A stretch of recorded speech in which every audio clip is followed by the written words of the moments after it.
Assalamu alaikum, dear student. This is Mohammad Kausar, assistant teacher English. Today we are going to talk about on some specific rules on voice. Let us start. আমি আজকে আলোচনা করতে যাচ্ছি modal auxiliary যুক্ত কিছু সেন্টেন্সের voice পরিবর্তন কিভাবে করতে হয় সেটা নিয়ে। তোমরা স্ক্রিনে দেখতে পাচ্ছ কিছু মডাল অক্সিলারি ভার্ব যেমন shall, should, may, might, can, could, must, ought to, will, going to, would ইত্যাদি। এখানে কিছু উদাহরণ দেওয়া আছে। তোমরা দেখতে পাচ্ছ আই মে হেল্প ইউ। এখানে মে হচ্ছে একটি auxiliary verb, modal auxiliary verb. So এটা যদি আমরা পরিবর্তন করতে যাই তাহলে প্রথমে আমরা বসিয়ে নেব হচ্ছে অবজেক্টটাকে সাবজেক্টের জায়গায় আমরা পরিবর্তন করে বসে নেব ইউ। তারপরে হচ্ছে যে auxiliary verb, modal auxiliary verb থাকবে তা বসিয়ে দেব মে। তারপরে হচ্ছে গঠনে বি, গঠনের মধ্যে বি থাকে, বি নিয়ে আসবো, ইউ মে বি।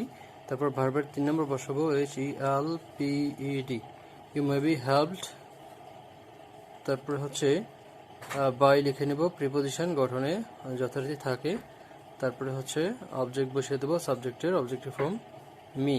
তাহলে কি দাঁড়ালো দেখতে পাচ্ছ যে গঠন অনুসারে হচ্ছে অবজেক্টটা সাবজেক্টের জায়গায় আসবে। তারপর হচ্ছে যে মডাল অক্সিলারি ভার্ব থাকবে তা বসিয়ে দেব এবং বি বসাবো এবং ভার্বের 3 নম্বর বসাবো, সেই সাথে প্রিপোজিশন বসিয়ে সাবজেক্টের অবজেক্টিভ ফর্ম বসিয়ে দিলাম। একইভাবে নিচেরগুলো আমরা করতে পারি। যেমন অবজেক্ট হচ্ছে দ্য ওয়ার্ক, তারপরে মডাল অক্সিলারি হিসেবে আছে এখানে মাস্ট, আমরা মাস্ট লিখবো, গঠন থেকে বি নিয়ে আসবো, the work must be.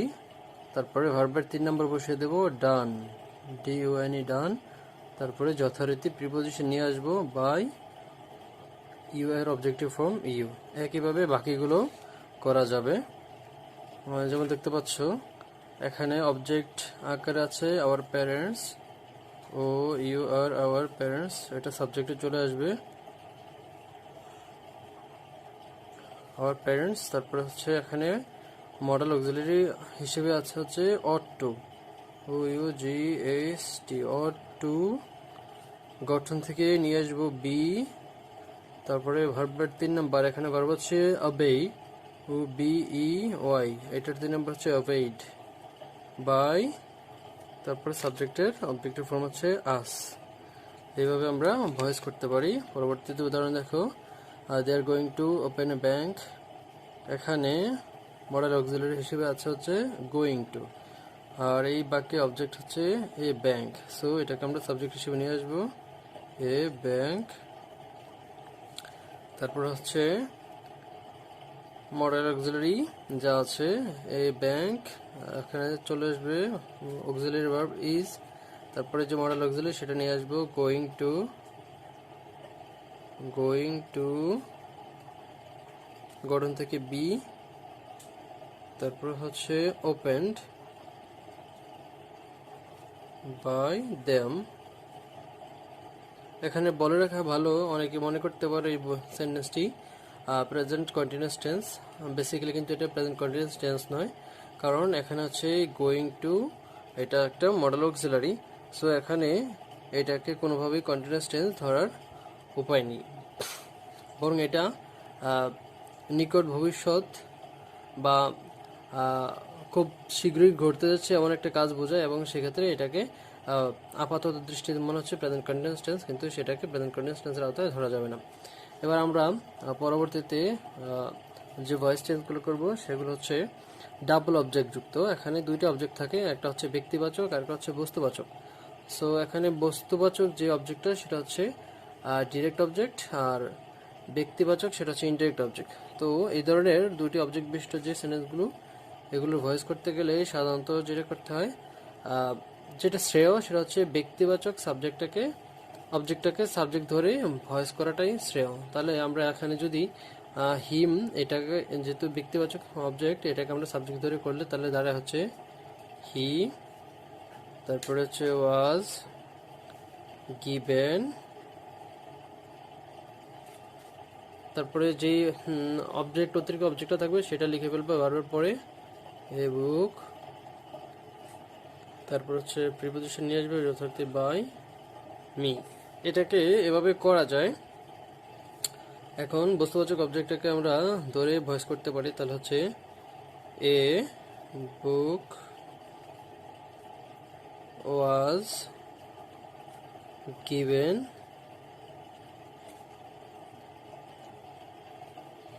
Given তারপরে যেটা অতিরিক্ত অবজেক্ট থাকবে সেটা লিখে ফেলবো হিম। তারপরে যথার্থ preposition by subject or objective from me. So এই দুইভাবেই এটাকে ভয়েস করা যাবে, যে এই বাক্যগুলোতে ডাবল অবজেক্ট যুক্ত থাকে। তো আমরা যেটা শ্রেয় সেটা হচ্ছে কি সাবজেক্টিভ ফর্ম, যেটা ব্যক্তিবাচক অবজেক্ট সেটাকে আমরা সাবজেক্টিভ ফর্ম হিসেবে ধরে এটা ভয়েস পরিবর্তন করব। তাহলে আমাদের এই বাক্যটা পরীক্ষায় দেওয়াটাই শ্রেয়, যদি এই ধরনের ডাবল অবজেক্ট যুক্ত কোনো ভয়েস চেঞ্জ পরীক্ষাতে আসে। এখানে লক্ষ্য করো আরো একটি উদাহরণ আছে এমন। সো আমরা এটাকে ভয়েস চেঞ্জ করার চেষ্টা করি। তাহলে হচ্ছে we were taught English by us, by him, যেহেতু সাবজেক্ট হি। একইভাবে এটা করতে পারে English was taught us by him.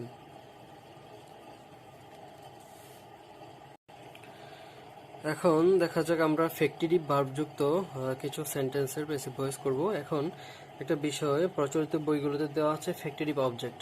এখন প্রশ্ন হচ্ছে ফ্যাক্টরি অবজেক্ট কি?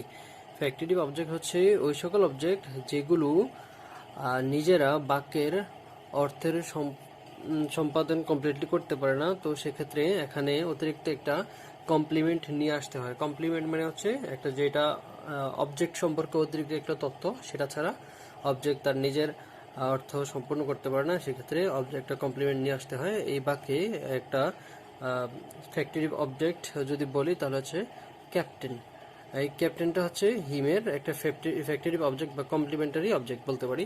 সো এইটা এই হিমের অর্থটা সম্পাদনে সহায়তা করে। তাহলে এটাকে আমরা কিভাবে পরিবর্তন করব, তার আগে আমরা একটু জেনে নেই কিছু ফ্যাক্টরি ভার্বস যেগুলো সাধারণত বাক্যের মধ্যে থাকলে ওই ভার্বটা একটা ফ্যাক্টরি অবজেক্ট গ্রহণ করে। যেমন এখানে কিছু ভার্ব দেখতে পাচ্ছ, appoint, call, consider, choose, elect, find, image, জাজ, designate, keep, label, make, name, nominate, prove, select, think ইত্যাদি। সো আমরা এখানে এই সেন্টেন্সটাকে ভয়েস চেঞ্জ করব। এখানে যে কমপ্লিমেন্ট থাকবে এই কমপ্লিমেন্টটাকে কখনো অবজেক্ট হিসেবে ধরে এটা প্যাসিভ ভয়েসের সাবজেক্ট কখনো করা যাবে না। এটা মাথায় রাখতে হবে সবসময়, যেটা কমপ্লিমেন্ট থাকবে সেটা কখনোই প্যাসিভ ভয়েসের সাবজেক্ট হবে না। তাহলে এখানে দেখতে পাচ্ছি হিমটা সাবজেক্টের জায়গায় চলে আসবে। তাহলে হচ্ছে হি, তারপর হচ্ছে পাস্ট ইনডিফিনিট টেন্সে সেক্ষেত্রে হচ্ছে ওয়াজ, তারপরে ভার্বের 3 নাম্বার মেড, তারপরে যে কমপ্লিমেন্ট থাকবে সেটা লিখে ফেলবো ক্যাপ্টেন বাই আস। একইভাবে পরেরটা এখানে কমপ্লিমেন্ট হচ্ছে লরেল। সো ইট হচ্ছে প্যাসিভ বাক্যের অবজেক্ট, ইট ওয়াজ ভার্বের 3 number called, it was called laurel, LAUREL, laurel by him. বলে রাখি ফ্যাক্টিটিভ অবজেক্ট হচ্ছে প্রযোজক কর্ম। প্রযোজক কর্ম হচ্ছে কর্তা অন্যকে কাজে নিয়োজিত করে কাজ সম্পাদন করে। এখন দেখতে পাচ্ছ কগনেট অবজেক্ট, সেটা কি? সমধাতুজ কর্ম।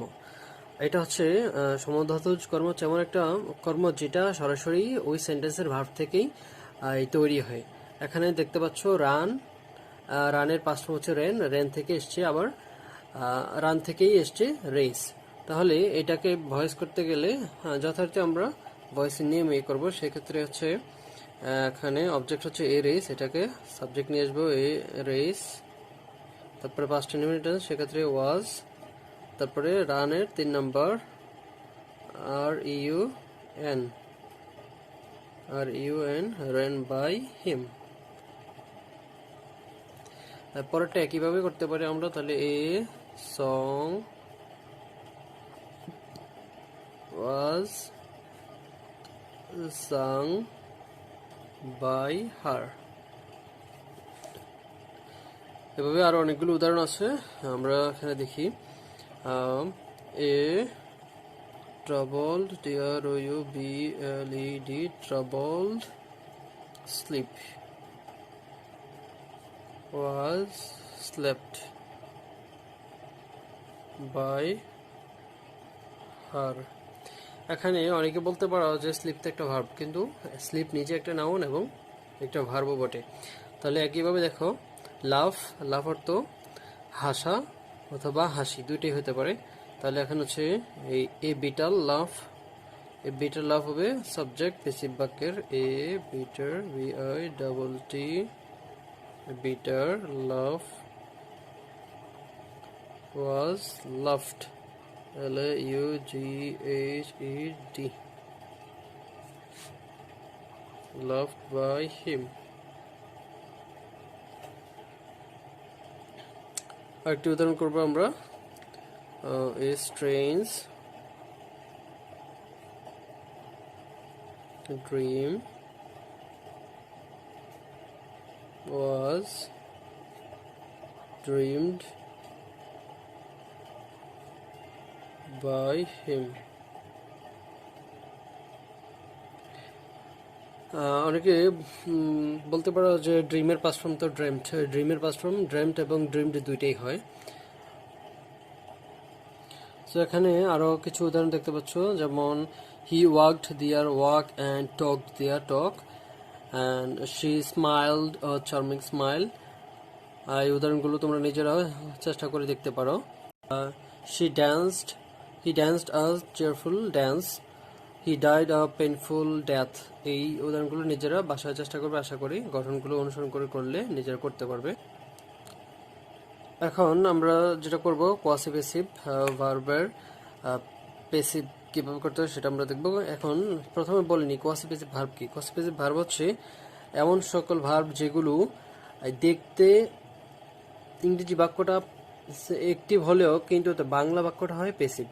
সো এখানে এগুলো বেশ একটা ইন্টারেস্টিং, আমি বলবো যে একটা পেসিভ ভয়েস করার মতো কিছু সেন্টেন্স যেগুলো একটা রুলে আবদ্ধ থাকে, এবং আমরা দেখব এটা দুইভাবে পেসিভ ভয়েস করা যায়। প্রথম হচ্ছে হানি ইজ সুইট, অর্থাৎ আগে সাবজেক্ট লিখবো, তারপর টেন্স অনুসারে অক্সিভার্ব এবং যে অ্যাডজেক্টিভ থাকবে সেই অ্যাডজেক্টিভটা আমরা লিখবো। তারপর লিখবো হচ্ছে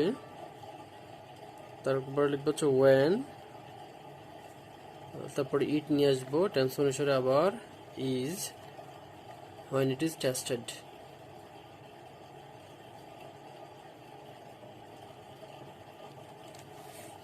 একইভাবে এটাকে আবার আরেকভাবে পেসিভ ভয়েস করা যাবে। দেখো একইভাবে সেন্টেন্সের সাবজেক্টটা রাখবো, প্রদত্ত সেন্টেন্সের সাবজেক্ট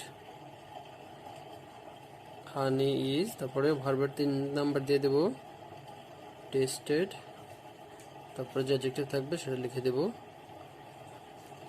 একইভাবে এটা করতে পারি, রাইস ইজ চিপ when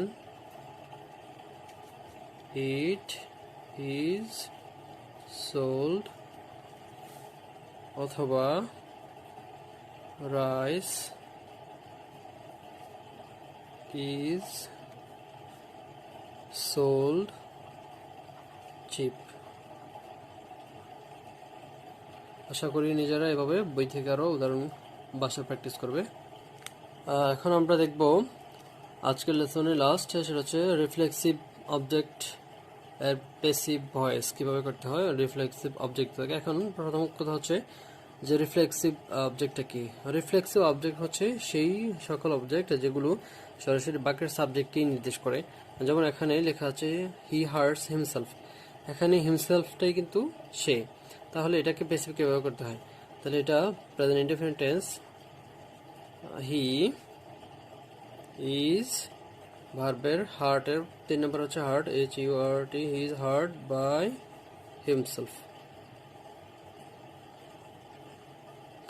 এই ধরনের আরও অনেক উদাহরণ তোমাদের বই দেখতে পাবে। সো আশা করি তোমরা বই থেকে অনুসরণ করে এই ধরনের অনেকগুলো প্র্যাকটিস করবে এবং নিয়মিত এভাবে চর্চা করার মাধ্যমে তোমরা ভয়েসের যেই উদাহরণগুলো আজকে দেখালাম এগুলো আশা করি তোমরা নিজেদের আয়ত্তে নিয়ে আসতে পারবে। ধন্যবাদ, ভালো থাকবা।